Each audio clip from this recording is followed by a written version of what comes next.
nama saya Lucky Andreas dari keluarga mahasiswa Buddhis Dhamma Wadana Binus University.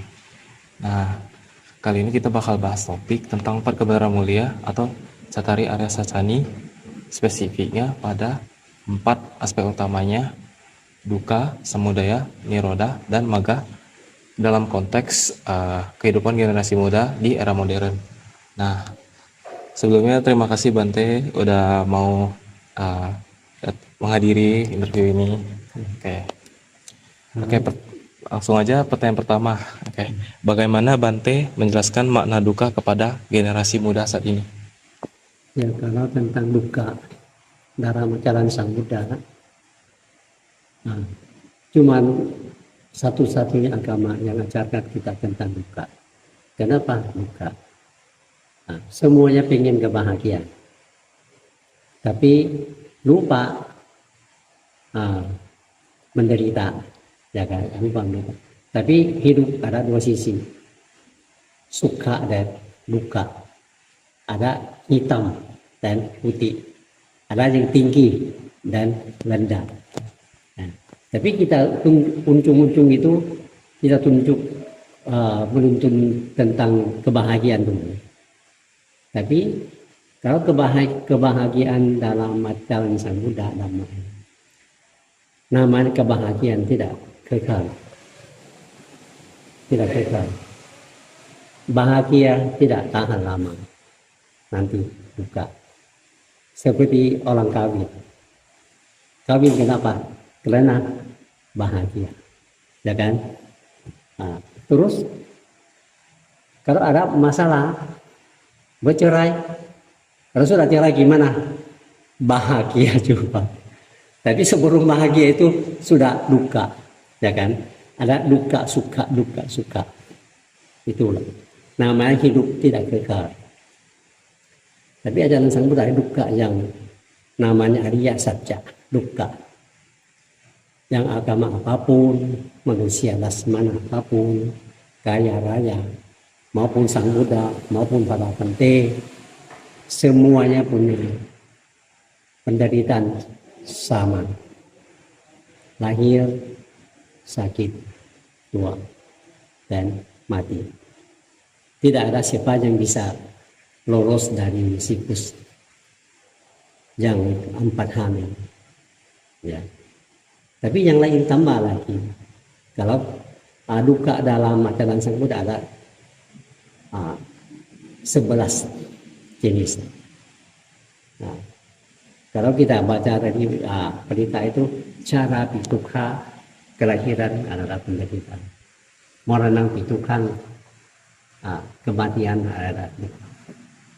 Sampai suka paritewa, ini kesedihan, rata tangkis, keputus asa.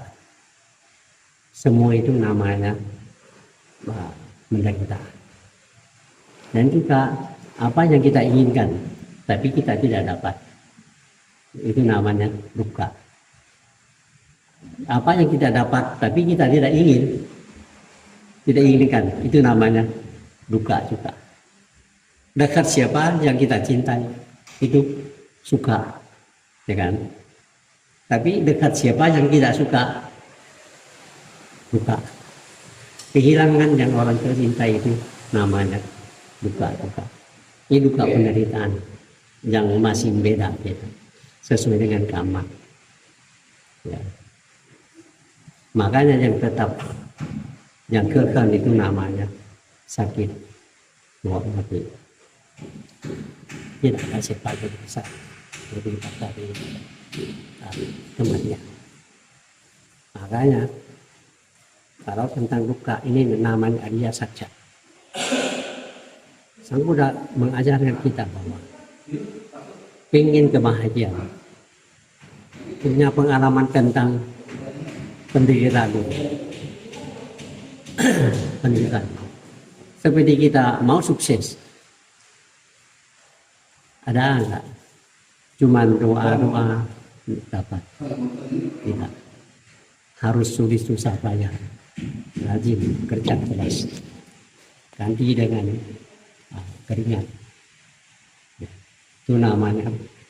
Kalau kita tahu sudah merasakan duka, kebahagiaan nanti dia datang. Tapi harus ngerti bahwa kebahagiaan itu tidak kekal,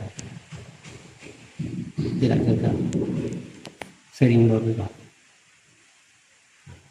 Kita punya anak, kalau maupun pasangan istri suami tidak cerai, tapi punya anak, ya menderita gara-gara anak juga. Kadang orang ada anak yang baik, orang anak yang kasar. Ini namanya sembunyikan. Dan sebab itu duka. Tapi sebab duka itu dari apa? Dari 3 hal. Ya, 3 hal. Sebabnya dari mana? Namanya duka. Semudaya. Ini namanya sebab. Sebab dari 3 hal. Keinginan. Dalam singkat keinginan hawa nafsu. 1 kama tanha.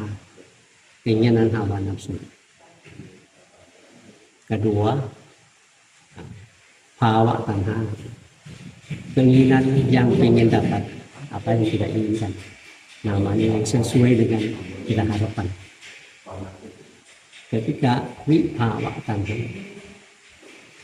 ini keinginan yang tidak mau dapat apa-apa, tidak mau miskin, mau jadi istri yang baik, jadi ternyata sudah kawin masih pusing sama istri suami, namanya tidak boleh, semuanya boleh itu, ya. Itu namanya sebab. Atau sebab yang sebenarnya itu dari kanta, semua dari badan kita, dari batin kita semua. Badan kita ini cuma bentuk, tapi kenyataan itu di dalam batin. Itu gimana? Itu nggak mau duka, melenyapkan duka. Nah, kalimat yang pendek, melenyapkan duka. Secara melenyapkan duka itu apa? Nirodha Khamini Patipata, itu namanya maka. Maka itu jalan yang benar, jalan yang kita meningkatkan hidup kita. Jadi orang miskin, jadi orang tidak baik jadi orang baik, jadi orang tidak suci jadi orang suci. Karena makhluk hidup manusia yang terlahir di dunia ini tidak ada siapa yang lahir suci di bawah lahir, nggak ada.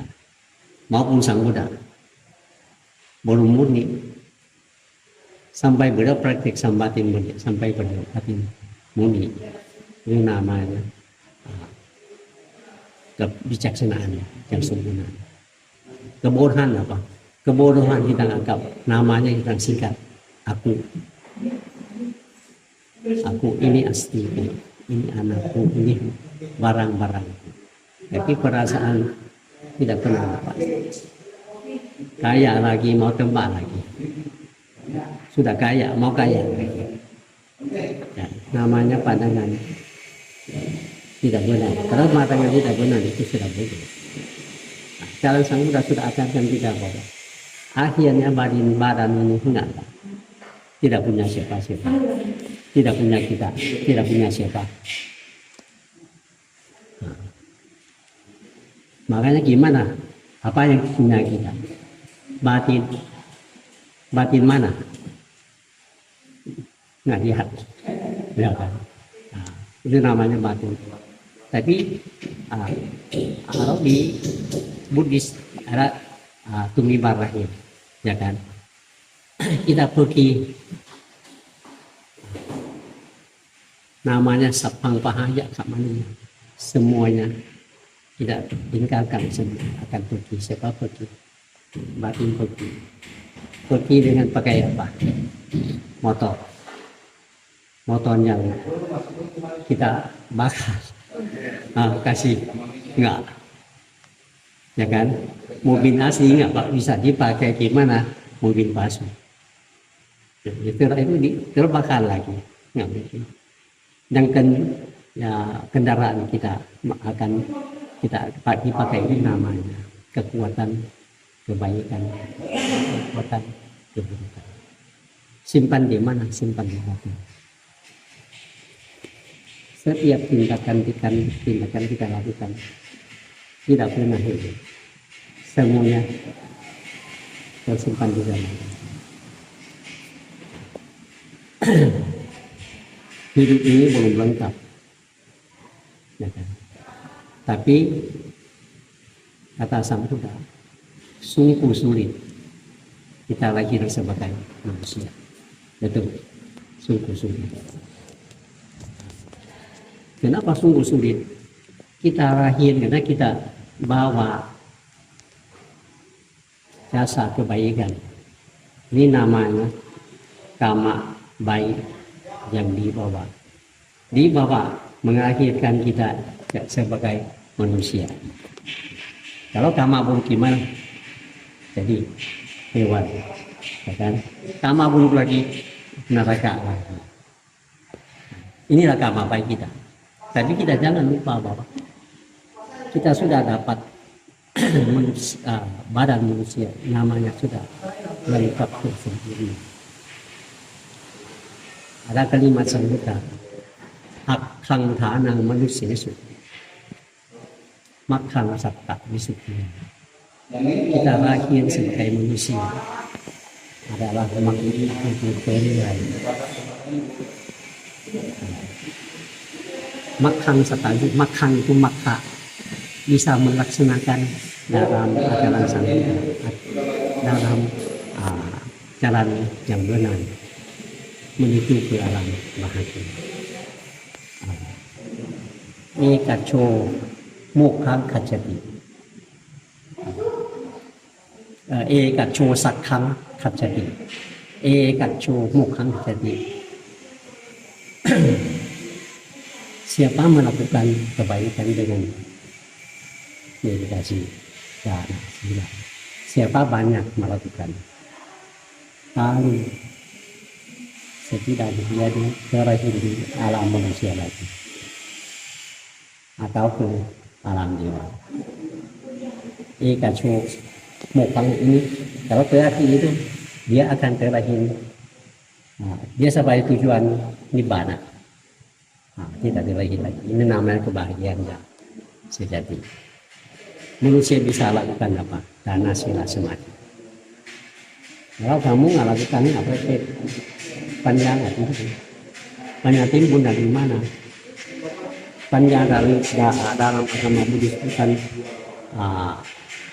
panjang yang kita sekolah ini. Ini kebenaran hidup. Kamu tanya agama lain, siapa mau lahir setelah kita meninggal, siapa mau lahir sebagai yang mana? Alam bahagia. Yud alam bahagia siapa membentukkan? Siapa menentukan? Kita diri sendiri menentukan bisa dari mana?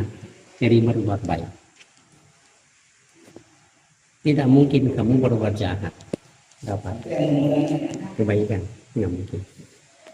Kalau dalam hukum agama juga namanya sebab kita. Kamu melakukan sebab baik dapat akibat baik. Sebab buruk akibat buruk. Sebab kecil akibat kecil. Sebab besar akibat besar. Tidak ada yang lain. Ini namanya hukum sebab akibat. Makanya kita harus praktik sesuai dengan tata suci kita atau sesuai dengan jalan Sang Buddha. Nanti kita menaikkan level kemanusiaan. Jadi modul biasa, jadi modul karya ini data atau jadi Arya Bukala, manusia yang tinggi. Dalam bahasa santai kita itu kama itu namanya perbuatan. Perbuatan yang telah kita lakukan. Kalau belum lakukan, belum jadi kama. Pikiran, ucapkan, perbuatan. Makanya kita harus mengendalikan kita diri sendiri sesuai dengan pikiran benar, ucapkan benar, perbuatan itu untuk apa? Bukan untuk siapa? Untuk kehidupan kita ini sendiri. Ada satu kalimat. Siapa makan, dia akan kenyang. Bukan mengkenyangkan orang lain. Ya kan? Terus kamu makan, kamu pakai mulut siapa? Mulut kamu diri sendiri. Kamu makan, kamu kenyang. Kamu pakai mulut kamu. Kamu kemana-mana jauh-jauh. Kamu jalan gimana? Pakai apa? Kaki kamu diri sendiri. Tujuan tinggi, tujuan kebahagiaan tinggi. Kamu praktek diri sendiri. Kamu jalan sendiri. Tidak ada siapa yang. Ini namanya kita bisa melenyapkan keburukan dengan kita diri sendiri. Kamu minta restu dari Sang Buddha 1000 kali ini ada fungsi.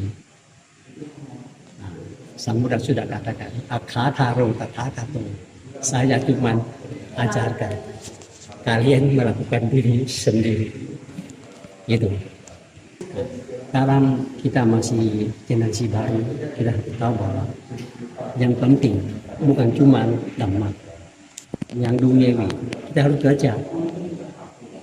Yang dalam berita itu kamu akan kasih panjang, punya pengetahuan yang banyak, ilmu yang banyak, dan juga rajin usaha. Ganti dengan keringat kita sendiri. Betul. Kalau kamu keluar keringat, siapa dapat? Bukan saya. Kamu diri sendiri. Makanya ingat. Kita makan karena pakai mulut kita sendiri. Kita pergi, kita pakai kaki kita sendiri. Mau dapatkan baik, melakukan kebaikan. Tapi mau dapat kebaikan masih kuyang-kuyang, berbuat buruk, enggak. Jadi kita masih kuyang. Pertanyaan kedua tadi, menurut Bante, kebahagiaan apa yang sering manusia rasakan, tapi ternyata itu adalah bentuk duka. Contohnya, beli barang mewah, lihat barang mewah, pengen langsung beli. Nah, itu kira-kira dikategorikan sebagai duka atau enggak ya? Karena kita beli dengan kesukaan kita, ya kan? Tapi kalau pulang rumah, ya kalau begini nggak mau deh. Kadang-kadang beri dengan apa namanya tidak ikut perasaan. Kalau orang mikir baik-baik dulu, ini buat apa? Fungsi. Nanti kasih contoh. Kamu beli tas yang mahal, Gucci, ya kan? Apalagi kalau hujan, kamu pakai tas di atas, lindung kamu tidak, kamu sembunyi, takut tas rusak, salah atau mana, ya kan? Tapi itu cuma cari muka, nggak berfungsi. Kamu kaya, tapi kamu masih pelit, tidak pernah dana. Itu namanya sih kurang dana.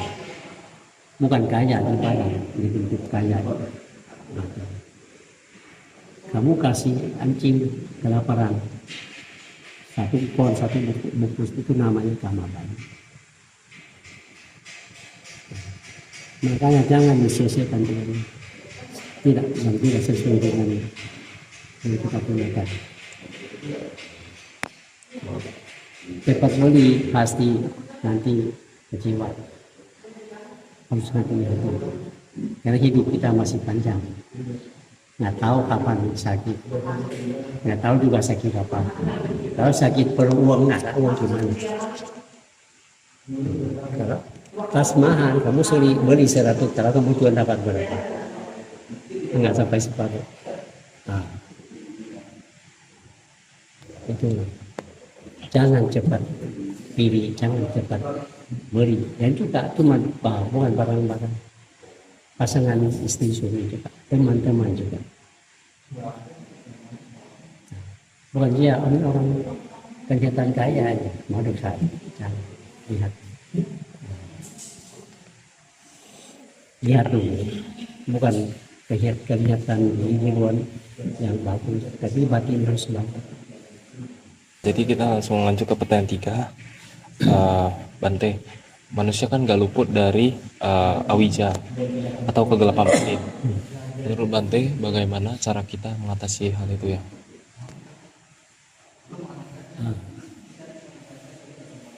Kalau bisa kalau dalam Indonesia kan kebodohan, tapi bukan cuma kebodohan, termasuk dengan kita pikiran kita ikut terus menurut perasaan. Namanya perasaan tanpa sadar, tanpa bijak, itu namanya kebodohan. Makanya kita harus praktik meditasi yang baik-baik, punya sati, kesadaran yang benar, mikir yang baik-baik, mikir yang matang sebelum melakukan apa, sebelum ambil keputusan apa. Segala macam dalam hidup kita jangan ikut menurut perasaan, karena perasaan bukan kenyataan. Ya kan? Kenyataan bukan perasaan. Perasaan bisa berubah. Kalau beli barang dia masih warna, ini sudah beli merah, masih biru mau. Setelah lihat lain, oh masih mau merek ini. Perasaan selalu berubah. Tapi kebijaksanaan atau sati itu kuat, itu tetap.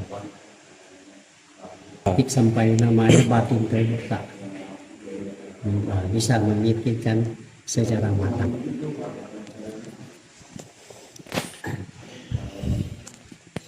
Oke, pertanyaan keempat, Bante, terkait kehidupan benar dalam jalan mulia berunsur 8, bagaimana pandangan Bante dan apa konsekuensi karmanya jika seseorang terpaksa menjual makhluk hidup karena gak ada pilihan lain untuk bertahan hidup? Kalau kita jual hidup makhluk seperti jual ikan segar, tapi kita kalau begitu tidak ada pilihan. Tapi kita jangan lupa melakukan kebaikan, meditasi, pelimpahan jasa, kebaikan, dan juga minta maaf pada mereka. Ini kebutuhan hidup, bukan sengaja. Ini bukan iri hati, seperti iri kebaikan, karena dia kurang kesempatan pertama. Dia sering begitu, akhirnya dia meninggal. Tapi dia setiap kali dia berlimpah jasa, dia meninggal dengan damai, dia pergi ke alam baka. Tapi masuk ke wihara masih ngomel, masih jadi kencengin orang, hina-hinain orang, fitnah-fitnah orang, pasti. Karena masuk ke wihara bukannya mina kamu masuk wihara kamu buat baik, tangan buat baik, tapi batin murid kamu nyata tidak. Banyak masuk wihara, ya orang gini ya. Makanya kalau berbuat baik harus jaga tetap baik, maupun jangka waktu enggak panjang, tapi hidup tetap baik.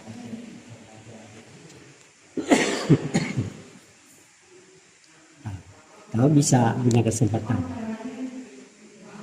ada satu cerita pembunuh,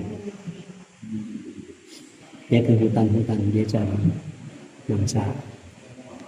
Satu hari dia ketemu betapa di dalam hutan. Kamu orang malas ya, ini kerja, gimana cari makannya? Oh saya nggak perlu cari makan banyak begitu, apa aja bisa makan. Saya praktekkan kebaikan kita diri sendiri. Dia bahas lama, gimana caranya saya bisa ikut tidak? Bisa. Kalau umat awam ini masalah nomor satu tidak bunuh. Oh tidak mungkin. Saya sudah pembunuh. Ini boleh enggak? Tidak terima dulu. Tidak boleh. Kedua apa? Panah dulu. Mencuri. Ini nggak boleh juga. Kenapa? Kadang-kadang kita nggak tahu hewan-hewan itu hewan siapa punya, ya kan? Takut salah juga. Ketika kami sumica tidak asusila, ya ini benar. Saya cinta istri saya sekali, saya nggak pernah. Cuma satunya. Terus apa lagi? Pembohong. Wah mungkin lah. Kadang-kadang kita sudah dapat, kita cuan, sudah bunuh, dapat lama, tapi bohong baru kan. Ini jangan dulu. Sampai akhirnya mabuk. Minum rambut. Ini tidak mungkin juga. Sore marah-marah kampung saya. Saya malam minum. Kalau begitu pegang satu aja. Sampai sesuatu hari didapat dosa yang besar. Dia mau kasih orang, dia mau culik orang kaya. Sampai dia ke rumah orang kaya, ketemu istri orang kaya itu, orang cantik. Lihat dia orang sipek lah, ganteng, sudah suka. Mau kuda-kuda, dia nggak mau. Dia kali ini dia nggak mau. Dia sudah janji sama bapak di dalam hutan, tapi saya cinta istri saya, dia nggak mau. Sampai suami dia pulang, suami dia sembunyi di hatinya, dengan sampai ketahuan orang kaya itu masuk, istri pulang-pulang, iya dia mau dosa saya, gitu. Suami saya sudah tahu semua. Nah, kamu mau jual berapa? 1.000 katanya. Saya kasih kamu 5.000. Kenapa? Kamu orang jujur, kamu orang tidak susila. Istri saya begini, kamu masih tahan. Kamu orang baik sekali. Siapa aja yang kamu puru di dalam hutan. Itu cuma satu aja. Sampai akhirnya dia dapat uang. Dia pulang, dia henti kerja pemburu, dia jualan. Itu kamar yang besar. Itu namanya dapat hadiah bonus dari orang kaya itu. Terus sekarang dia hubungan baik, dia balik ke hutan lagi, minta tolong semua. Cuman saja pegang satu dapat keuntungan besar begini. Mungkin kalau kita melaksanakan 5 sila yang lengkap, pasti saya bisa kembang hidup saya, kembangkan hidup saya. Itu cerita yang nyaman dulu. Terima kasih. Kalau bisa cari yang lain, kalau tidak bisa tetap kerja. Jadi niat batin kita bukan mau nggak mau harus bunuh kan. Jadi harus doa sering. Si Bante udah mau bahas topik ini dan jawab pertanyaan tadi. Maaf kalau misalnya tadi ada salah kata atau kata-kata yang kurang berkenan. Sekali lagi terima kasih.